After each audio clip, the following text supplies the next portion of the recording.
ఇటీవల కాలంలో ఈ కుట్రలో భాగంగా మీరు ఒకసారి ఆలోచిస్తే శవ రాజకీయాలు చేయడం చాలా పెద్ద అలవాటు వీళ్లకు. తండ్రి చనిపోతే 5 ఏళ్లు శవ రాజకీయాలు చేశారు.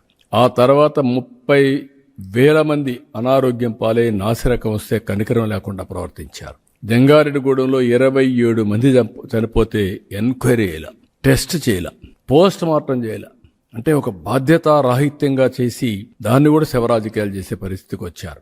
ఇప్పుడు ఇది జరిగితే ఎక్కడెక్కడ చనిపోయినట్టన్ని ట్యాగ్ చేసి ఆ బ్లూ మీడియా సోషల్ మీడియాలో పెట్టి దీనివల్ల చనిపోయారని దీన్ని కూడా పెట్టే పరిస్థితికి వచ్చేసారు. అంటే ఒక పానిక్ రియాక్షన్ క్రియేట్ చేయాలి, రాష్ట్రంలో ఒక అలజడి రావాలి, అశాంతి రావాలి, దాని మీద వీళ్ళు రాజకీయం చేయాలి, శవ రాజకీయాలు చేయాలి. అందుకే చెప్తున్నా, జాగ్రత్తగా పనిచేయండి. ఈ శవ రాజకీయాలు ఎంతవరకు పోతున్నాయంటే వీళ్లే ఈ రోజు మళ్ళీ సిబిఐ ఎంక్వైరీ కావాలంట. సిబిఐ ఎంక్వైరీ అంటే 15 ఏళ్లు, లాస్ట్ టైం 11 కేసులు ఉన్నాయి కదా, కాలక్షేపం చేయొచ్చు. అది వీళ్ళ యొక్క ఆలోచన విధానం. కోరస్ డెవలప్ చేశారు. మార్నింగ్ ఒకడు, మధ్యాహ్నం ఒకడు, సాయంత్రం ఒకడు. అంటే ఏమనుకుంటున్నారు మీరు? అంటే మీరు ఏం చేసినా జరిగిపోతుంది రాజకీయ ముసుగులో అనుకుంటే అది జరగదు. అది గుర్తుపెట్టుకోవాలి మీరు. చిత్తశుద్ధి ఉండాలి మీకు. చిత్తశుద్ధి లేదు, విచ్చలవిడితనం వచ్చింది. ఏం చేసినా జరిగిపోతుందని ధీమాకు వచ్చారు. ఆ ఆటలు సాగని చెప్పి మరొకసారి హెచ్చరిస్తూ ఈ రోజు అందరికీ విజ్ఞప్తి చేస్తున్న ప్రజలందరికీ, ఈ ప్రభుత్వం మీ ఆస్పిరేషన్స్ ప్రకారం మీకోసం పనిచేసే ప్రభుత్వం. ఎక్కడా ఎవరితో లాలుచేపడం, తప్పు ఎవరు చేసినా ఎవరిని వదిలిపెట్టాం.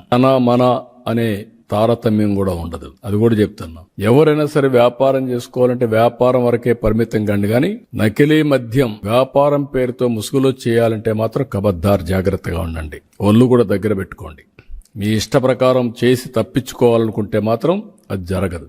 అదే మార్గం వీళ్ళని అడ్డం పెట్టుకొని లేకుంటే ఇలాంటి వాళ్ళ ద్వారా కాన్స్పిరసీ చేయాలని కూడా జరగదు. అది కూడా హెచ్చరిస్తున్నాం. టోటల్ గా ఎవరైనా ఇలాంటి తప్పుడు ప్రచారం చేసినా వాళ్ళ ఆటలు కూడా సాగవు. వాస్తవం ఉంటే చెప్పండి, నేను బెల్ట్ తీస్తా. మీరు కావాలంటే ఫేక్ న్యూస్ పెడితే మీకు కూడా అదే గతి. Credibility of government is very very important.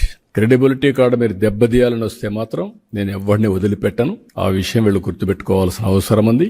ఇటీవల కాలంలో కొన్ని పెట్టి అన్ని ఎన్క్వైరీ చేపిస్తాం. సోర్స్ ఆఫ్ ఇన్ఫర్మేషన్ ఎన్క్వైరీ చేపిస్తాం. ఇది మీ రాజకీయం కోసం చేసే కుట్రలో భాగం. ఆ విషయం మీరు గుర్తుపెట్టుకోండి.